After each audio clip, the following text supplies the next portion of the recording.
Hello and welcome to Filmmates. I'm Lief.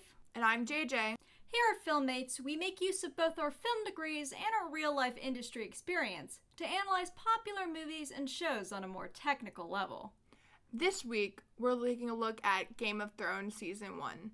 Let's get into the editing, which I feel like was the weak link of this season. I think the real reason why it's the weakest link is because they have yet to kind of have a style of their own. Mm-hmm. They're kind of, every director brings on a new editor, and that editor edits differently than the editor before them. Yeah. And the style, and I feel like Game of Thrones had yet to find its voice and its style at this point, which is normal because most shows don't. And here's the thing, I didn't think that the editing was, like, awful. But there's just some moments. But with the exception of the editing on every fight scene, which is just terrible. I'm pretty sure every fight scene was, most of the fight scenes, the Khal Drogo fight scene was somebody else, I'm pretty sure. But the two Westerosi fight scenes, Jaime one and Ned, and the Bronn and the random knight from the Vale, they were done by the same shooter and same director and editor. But here's the thing, the shooting, I thought, was... The shooting on the action scenes I was not as impressed with. I wasn't impressed by it, but I think the editing farther emphasized how bad it was, because I think they cut too much. You couldn't see much. They cut too much. They chose the wrong shots. It was just bad. And what's really sad is the fight choreography is really good, and so they're not utilizing it very well, in my opinion. I mean, the fight choreography was good. I felt a little bit of hesitation on the part of the... I think part of it is the way that they chose to shot it. You could see people waiting their turn to come and attack on several of the fight scenes. Yeah. It was pretty obnoxious that people were waiting. And I think that's partly because of the cinematography. And, again, this is, And extras being extras. And extras being extras.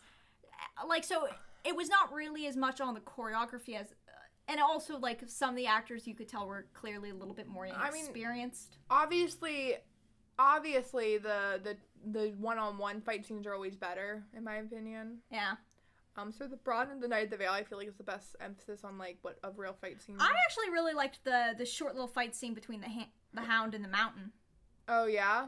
That was really well done. I feel like there's a... And I liked how it ended with him saving his life by bowing to the king. And that was really well done. I did not like the earlier Mountain, though. I don't like the earlier Mountain. He's too small. They go through, 3 mountains. Yeah, he's too small, and he's just not the right height, and He's not big enough. He's too tiny of a man. He needs to be a much better... He needs to be a mountain. He needs to... Yeah, and his brother's around the same height as him. Yeah, I'm he's supposed to be ginormous. You're supposed to see him and, be like, this man is not normal. He's actually, I'm pretty sure the actor might even be shorter than some of the Northern Lords are. You should see him and you should react like any character reacting to the latest JoJo and JoJo's Bizarre Adventures. Holy shit, this guy's huge. Yeah, he's supposed to be so big, and, he can't ride any horse besides a war horse, and, this crazy big dude. Oh, speaking of the war horse, I really liked the effect on when he cut the horse's head. Oh, yeah, that looked really, really good. That was a good prosthetic. That was a fantastic prosthetic. Really well done. But now that Yeah, but going back to the editing... I felt like there was a lot of overcutting in certain places. So I feel like you can really tell with it was 3 through 5 were done by the same person with the same director, and they overcut so much on those episodes. And then in the episodes after, they undercut, in my opinion. They rest on things a little bit too long in certain scenes. Here was my thing with that. I didn't feel like within the scene they rested too long, but sometimes the scene itself, their scene to scene editing wasn't great. There was a bit... There was no good transitioning, I think. Yes, the transitions were not off. as good. Whereas the actual dialogue editing, the editing within the scene, I thought was well paced and well done, but the scene to scene editing... I think there was a scene where it cut from Shay's butt to some hands in Daenerys' hair. I was like, that's... why would you choose to cut it like that? That looks so weird. Oh, or there was the one where, And it was a close-up of a hand. There was the one where I think it was Tyrion and Shay about to fuck. Yeah, that's what I was talking about. I remember went watching... to her butt, basically. Watching that scene and being like, okay, we're good. We get the point, they're about to fuck.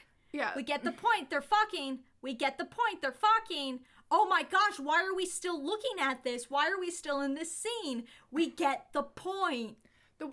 Another interesting choice of cutting from scene to scene was the scene where they went from Renly getting shaved by Loris and getting a blowjob from, which also included a very odd close-up of a nipple. Yeah, that was just weirdly uncomfortable. And then it went to a scene of Cersei and Robert. And it went from that sort of weird scene to a very serious scene of Cersei and Robert. And you're just like, why do we just go from that weird scene that ended that honestly was probably one of the weirdest gay sex scenes on television, and that's after also having Oberyn's sex scene later on. Those actors, you could tell, were either not very comfortable. They seemed so uncomfortable. But honestly, shaving another person's chest on camera it's already a weird thing. And underarms. Yeah, it felt like it was very obvious that he was already shaved under the shaving cream too. They were not pulling up any hair. He was wiping up. You know what another detail about that scene that bothered me? He only shaved one of his arms. He forgot the other underarm. They either cut around that. I think that he got distracted by his penis.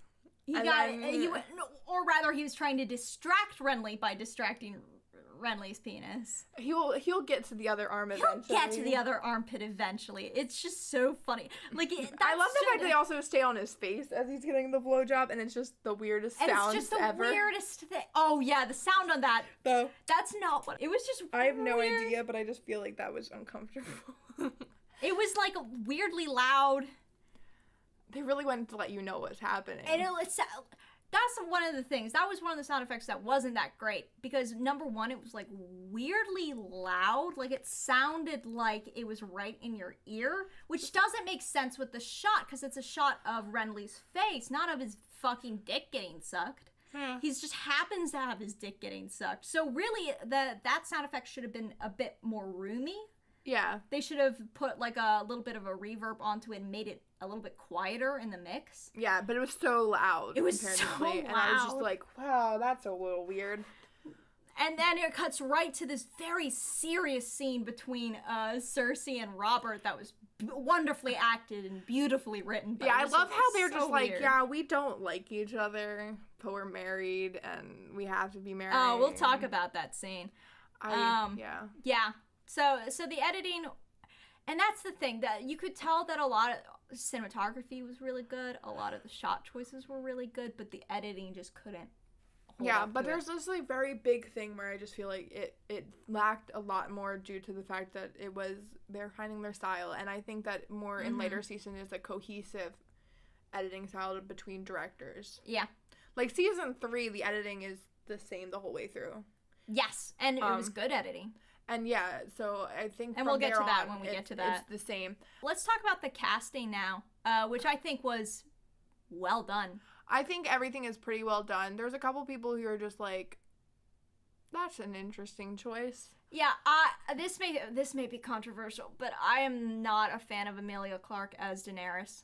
It's not that I think she's a bad actor. I just don't think her acting style is suited to this kind of like how Oscar Isaac isn't a bad actor, but he was not at all suited to play Apocalypse. I think she meshes well with a lot of the directors might be the thing. I don't think she's getting the right direction. I think that there's a lot to say about a director and an actor's chemistry and working together, and I think that, like, here's the thing. I think Sansa Stark's character works because they knew how to direct her. Yes. Especially in the first season. I think Sophie Turner is an amazing actress because she's so young and she's doing a lot of these things. All the kid actors were, with the exception of Rickon, who we don't really see a lot of. Yeah. All the kid actors were really Rickon good. Is a great actor, I think. He's kind of cute. I liked him in that scene where he was talking about his dad. I think it was really well acted there. Yeah. But Sophie Turner, they knew how to direct her. They told her the right thing. So, she in a recent interview said that, when they talked to her about, she was a really big fan of Justin Bieber, so when they talked to her about acting towards Joffrey, they told her to to act like he was Justin Bieber. And I was just like, that is a smart way of telling how to act. Like, yeah, with kid actors are, it's actually not too, if you get a kid who's moldable, who's directable, it's pretty easy to get a good performance out of them, provided you tell them to imagine the right things. Like, that reminds me of a fun little story of Star Wars prequels, where the kid who's playing Boba Fett couldn't get the scene right, and I think it was Ewan McGregor like leaned down to him and was like, pretend like somebody farted. And the kid was able to get it. Yeah, because it makes sense in their world. And George was not able to direct him, but that's beside the point. But I think it is, like, an actor, like, there's a certain chemistry you have with the director, and I think that Emilia Clarke kind of gets more into the role as she gets around and goes along, and I think she has she acts better in certain episodes than she does in some episodes, and you can really tell that she has chemistry with some directors and not other directors. Yeah. Yeah, I thought... I liked her in a lot of the other movies she's in, but those are mostly rom-coms, which are very different style than Game of Thrones, so... yeah, I thought the casting on the twins on Jaime and Cersei was really good. They do look like they're twins.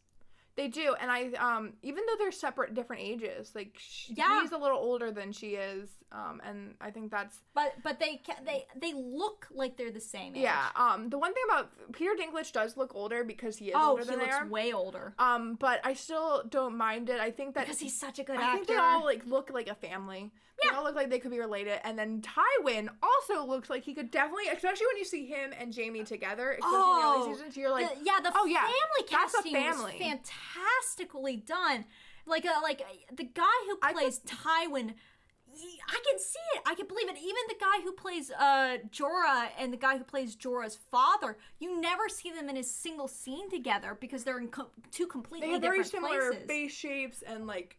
But the moment you realize that, like, I realized that that's that guy's father, and that's that guy. Oh, they do look like each other. Yeah, and also, I mean, I think that Emilia Clarke looks a lot like the guy who plays her brother as Lord. I think his last name is Lord. I forget his name. I think that Starks is where it shines. So, but my only issue is I wish that Sean Bean and they styled Sean Bean and Kit Harington to look more similar. Yeah. I think that Kit Harington does look a lot like his brother, though. Like, I think he looks a lot like Rob and John look a lot alike. Mm-hmm. The one who looks the most like Ned, though, is Bran. Yes. And I think that they, like, the whole family, I think the casting is really, I think Maisie Williams looks a lot like she could be Ned and Cad's son. Sansa obviously looks like, Sophie Turner looks a lot like her mother, and that works, and they emphasize the blue of the eyes, and they emphasize the red and blue of and all the Richard actors Madden, have really Rob good Starks. Chemistry with each other. Yeah. I love the chemistry between the actress who plays Catelyn Stark and Rob. Yeah, I think they have the scene where they find out that Ned died. Oof. The acting in that scene and the chemistry between the two was amazing, and it was very emotional, and it fit so well and shot very well too. It was very minimalistic in my opinion and very well done. I like the chemistry between Catelyn and Sophie Turner too when she's braiding her hair. It just felt like a mother and a daughter together, and like and I thought Sean Bean got along well with Arya, and I really liked his scene also with Kit Harington's character. I found it interesting that they purposely make a choice to have him not interact at all with Sophie Turner. They are at all. Like, they have no solo interactions at all with Sophie Turner's character. Yeah. But, like, he has a big scene with... I like he had a good scene with Bran and him have a good scene together. I mean, Rickon's a baby, so they didn't care about... Yeah. I think that they ran into a couple issues with child labor laws with him, and they just were like... Because he's so young. I also like the chemistry between all the Lannisters. I really liked the chemistry between Peter Dinklage and the people who were playing the young, like, all the kids. The Marcellia and Joffrey. I liked him and Joffrey's chemistry as antagonistic chemistry. Yeah. I also liked his scene with the Hound. Yeah. I thought that was kind of, like, funny and, like... Oh, and him and Bronn. Fantastic chemistry. I even like his chemistry with the actress who plays Shay. She keeps such a thick German accent, though. The whole time I'm watching it, I'm like, I feel transported back to Germany. Because I lived in Germany for a while, and I can tell you that her accent is so German. I think it works because she's supposed to be foreign. I know, but I just, like, every time I hear it, I'm just, like, a little tripped up. I'm like... You're like, oh, she's so German. I just wanted to say, like, talking German at some point. The thing about Shay is that they really liked her casting because they picked an actress with a very interesting face. And that's one of the biggest... Do you want to know what her career before she worked Game of Thrones was? What? Porn. Wow! Yeah, they casted her from porn. She's a really good actress.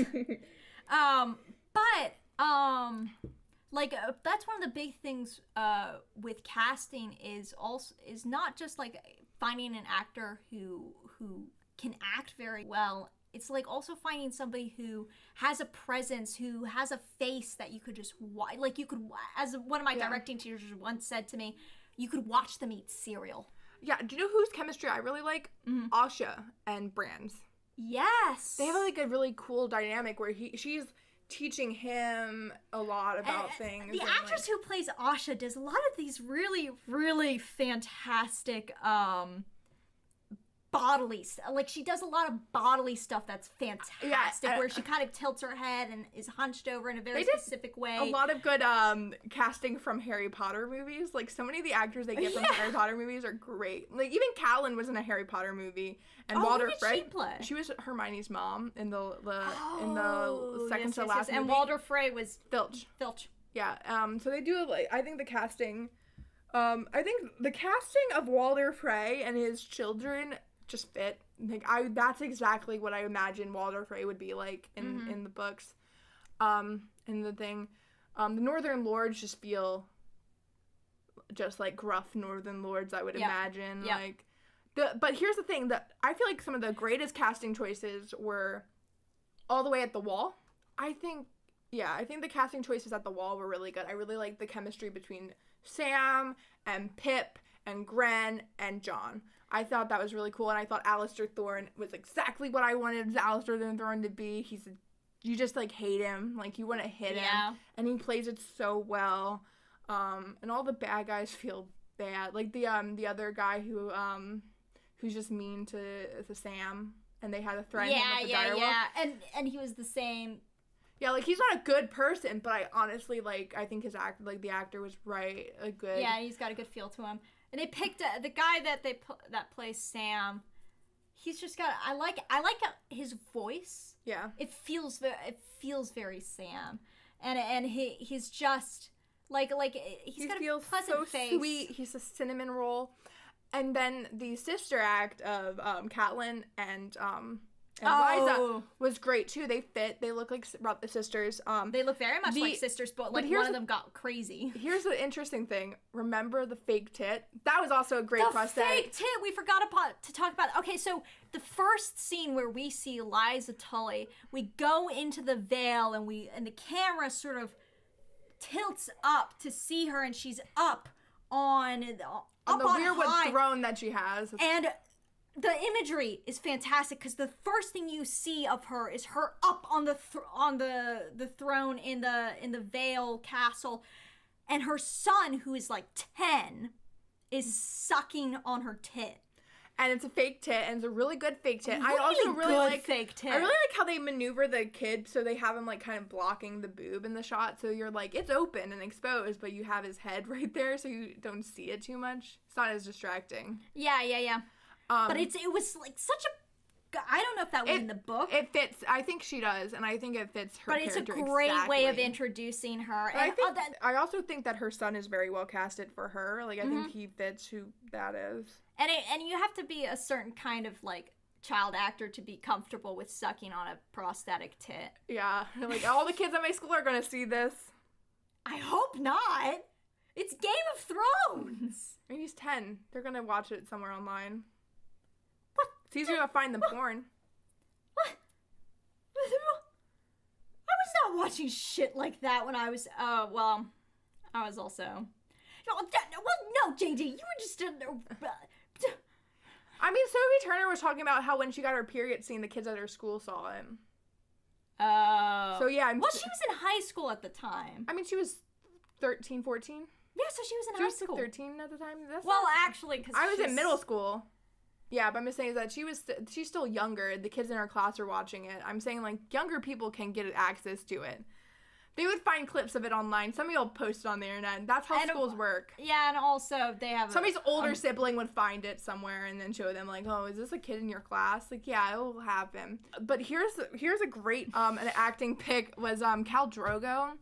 Jason Momoa. I don't always like Jason Momoa and things. Like, I'm not his biggest fan. I wasn't a huge fan of Aquaman, honestly, but I'm not a DC person in general.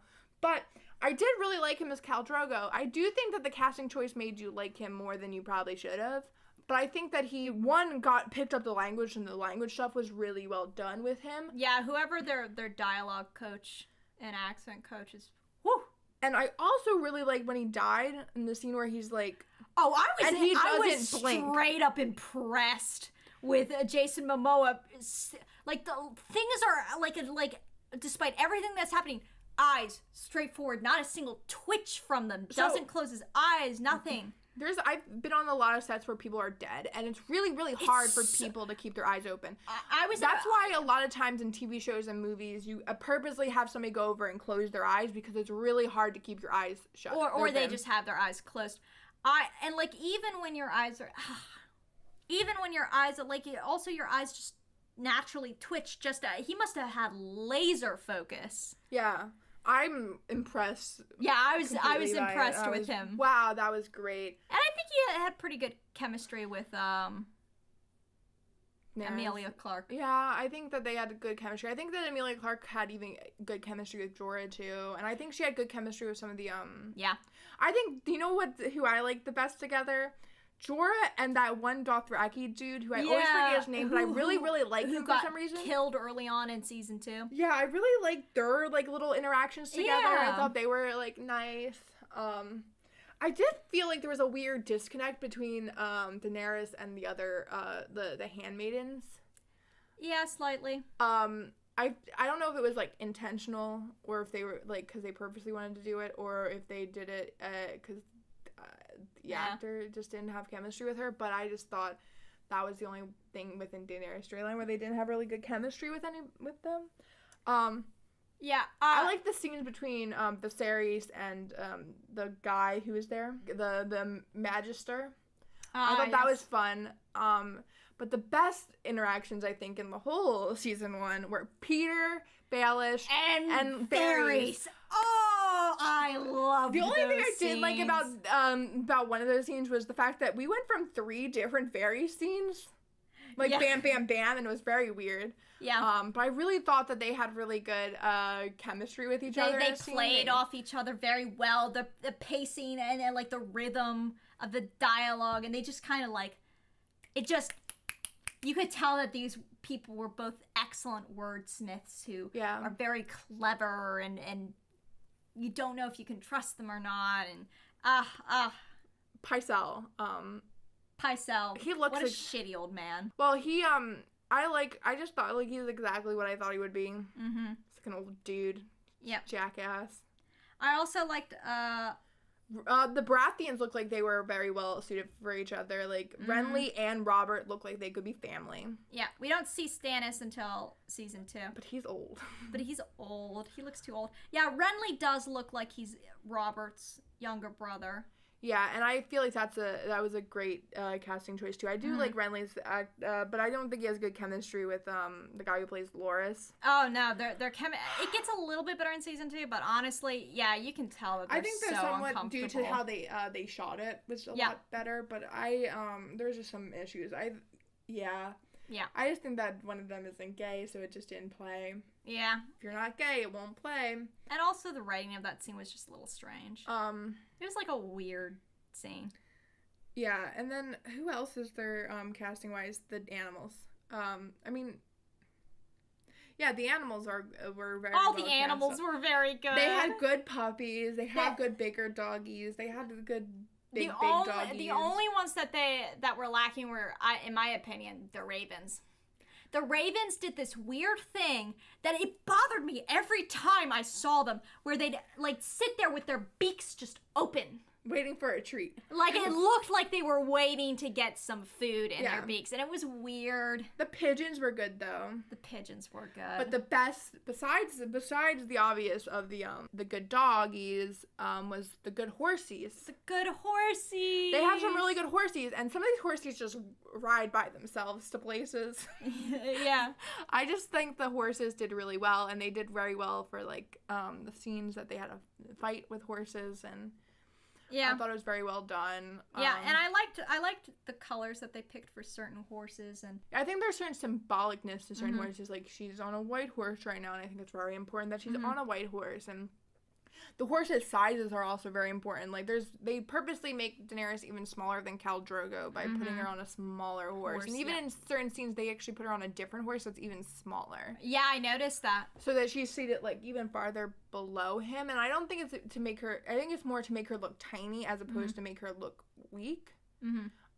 Because she is... And I have to give credit to horses. These sets are loud, noisy places, and horses are skittish animals. Yeah, which is why you could see some of them were getting a little bit skittish, but they kept it together pretty well. They had some horse antics in later seasons that are apparently funny, but not yet. Oh, we need to get to that. They had two horses that had a shot together that actually had, like, they liked each other and were trying to, like, kiss or something. They had a lot of, like, real dead animals. I love... Yeah, okay, so that deer, they found that deer. Okay, the dead deer that they find that leads them to the direwolf was a real dead deer that they found, and they brought to set, and apparently it smelled so bad that people were gagging and, like, throwing up. Method acting. For Tywin's introduction scene was great. Where you go in, like, Jaime goes in, and the entire time while he's talking, and that's just a great bit of business to have him doing. He is skinning this deer. Yeah, and that was actually the introduction of another character in a book. It's actually in Sam's flash. I think it was in, I think it's Sam's father, has a scene where he's skinning a deer. I think that it was very, I think that the idea of putting Tywin in a situation fits perfectly. I think it fits work. I also love the fact that the actor was like, yeah, I'm going to do this myself. Yeah. And I just, oh my God, I love the actor. Such a great way to introduce that character. It makes sense for who he is. Like, I genuinely feel like this is probably how he interacts with his children all the time. Yeah, it gives you a very good sense of the kind of person he is. There's also a lot of scenes, like, there's a scene that was supposed to be right before the Red Wedding, where he was, like, preparing fish. Oh. Think about it. And I think but here's the thing. Tywin predicts everything. There's a lot Tywin read the books. A lot of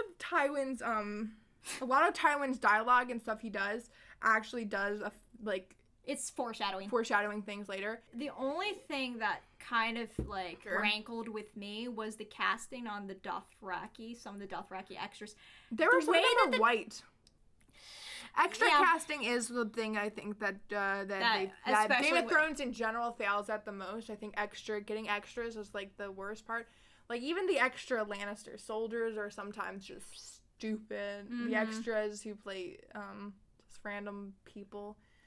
Yeah, I don't mind the extras who play King's Landing people. I think that they're pretty well done. Here's a slight problem I have with that. King's Landing is a port city, and it is also the capital of Westeros. You'd think it would be a little bit more diverse. There's a little bit more diversity in the capital in the books than in the show. Yeah, and that always bothered me because like Sansa's thoughts, he would mention people from Summer Isles. There's a reason why Ned could just get a Braavosi swordmaster because he was already there.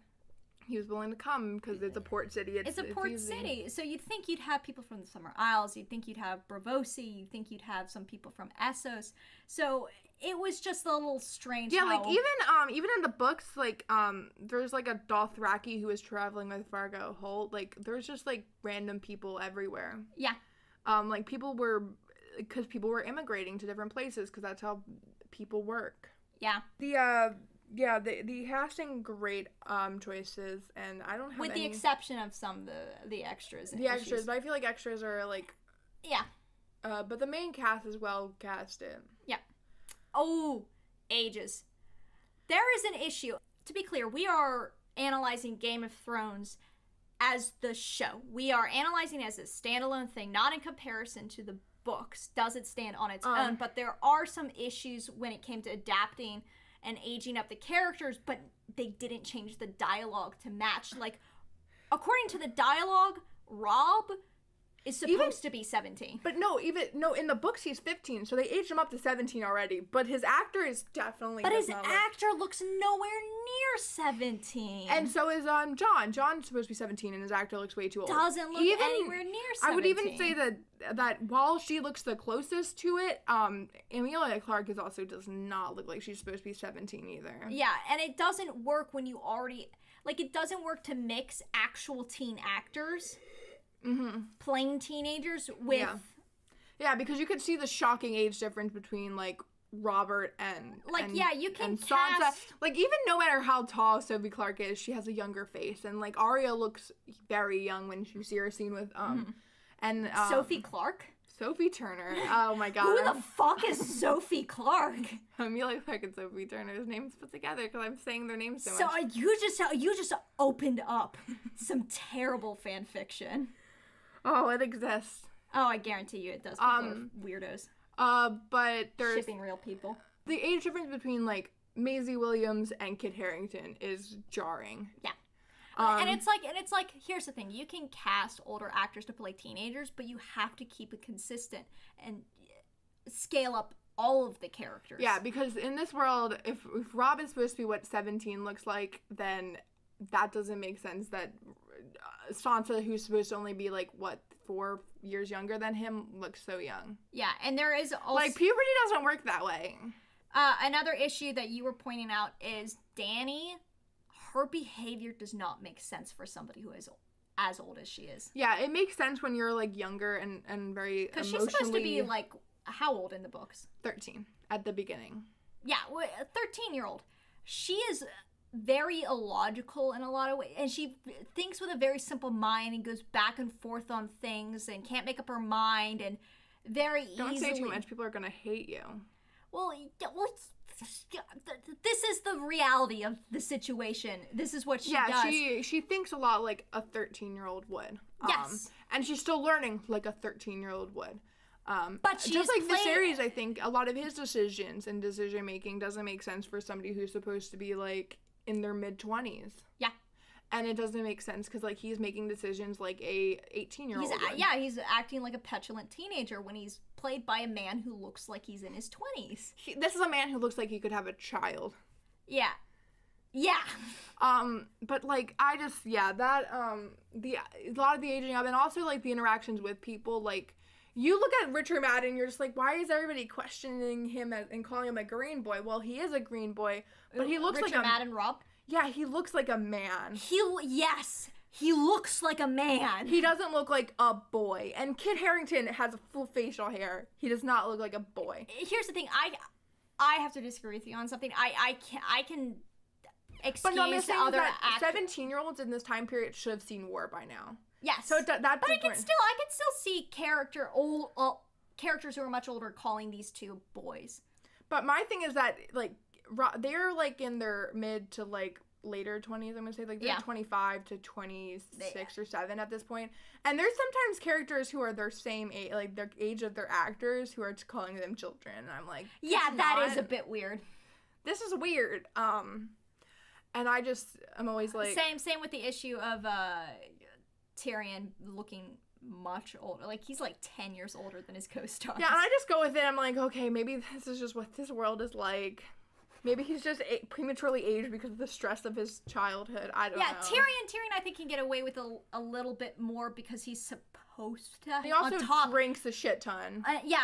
He does not live the best lifestyle for healthy living. The Hound looks way older than his brother does too, in general, in every season, especially in the later seasons. But even in the early seasons, he looks older than his brother because he's another actor who's like in his 50s, and he's supposed to be playing somebody who was in their 20s in the book. But now I guess they aged him up a lot. Yeah. Eliza, you said looked older, but I put that off to like also just. I think that's just because she's more gaunt. Yeah, she's also not living the best life. Peter looks around the right age in my opinion. Yeah. Yeah, Ned looked old, but he's Sean Bean. He looks gruff and manly. He looks Sean. I like really Sean like the Bean. casting for Benjen, and he looks like he could be Ned's younger brother. Yeah. And he definitely looks like he could be John's uncle. Yeah, he looks like he could be John's father. Maybe to be that's honest, they should deep lore. They should have done that. They should have done that. The I feel like the ages work for the younger ones, aging them up, like Sophie Turner. But they didn't age them up enough to, like, do the scenes that were in the book that were really, like, disturbing, luckily. Because I did not want to see them. I did not want to see Sophie Turner stripped in front of the court or any of that gross shit. But I think it works to have them be cast as, like, much younger actors because it makes the horror of what's being done to them. Yeah. You actually get it. Yeah, I do Like, feel when like it happens to Sansa, you're like, that's a child. I do feel like they probably ran into a couple difficulties when it came to the experiences they were having on set, and their mental health was probably affected by it, because that happens with a lot of young actors. You have to be very careful. You I have think to they shelter learned them. from that in later seasons and how they handled young actors. It's just like in the I feel like Maisie Williams, especially, and Bran and Sophie Turner were probably very, and even little Rickon's actor, I feel like they were all probably pretty affected by what was happening, because they were seeing some brutal stuff. Yeah. Even if you know it's fake, it can be really traumatizing to, like, hear about the fact that these things did happen in history and stuff like that. And I feel like that probably did wear on them a little bit. Like, Arya sees torture in some things, and, like, sees, like, what poverty looks like, and, like, all these things. And she's put in a lot of physically strenuous situations at a very young age, which is interesting. And surrounded by a lot of things. And Sophie Turner gets abused. Yeah. Like, she gets hit in the face by people. So she, like, even if it's not they're and not her physically character hitting gets her, threatened with rape and stuff like that. And, like, and that has its toll. Yeah, and she's it's the first time, apparently Sophie Turner, when they read the pilot, because they also read the scripts together. Even the kids here read the scripts together. They know everything. So actually, Sophie Turner said her sex education was Game of Thrones. The first time she ever heard about terrible. The first time she ever heard about it, what a blowjob was because of the pilot episode reading. Whoa! Yeah. So, yeah, maybe they should have done readings when the young people were only reading their scenes. Yeah, maybe they should have thought that through a little bit. Yeah, it was probably very eye-opening for them to hear some of these things and see some of these things. Yeah. You have to be careful about that I mean, they get really close with Sean Bean, and then his character just bites it. It's super I mean, I feel like we should have all knew Sean Bean was going to die because they casted Sean Bean. Because he's Sean Bean, and if he doesn't die, you fucked up, actually. Like, you did not write Sean Bean very well. You didn't write Sean Bean very well. He did not die. Yeah. Alright, and that is the end of part 2 of our Game of Thrones Season 1 technical analysis. Just a few quick housekeeping things. The next episode will probably be going up tomorrow. We have a Twitter, at FilmmatesPodca1. We have a Gmail, filmmatespodcast@gmail.com, if you want to go check us out on there. We also have a YouTube, which is now called Filmmates. Before it was called Filmmates Lief, because I don't know how to work YouTube, apparently. Also, we are on iTunes. It would be a great help to the show if y'all would go on iTunes, download, rate, and review the show. That's really what we need right now to help grow our audience, is to kind of move our way up the charts a little bit there. So we have a Patreon. If you feel led, please don't hesitate to donate, because we got different expenses with life. Part 3 will be going up tomorrow. And that's all for now.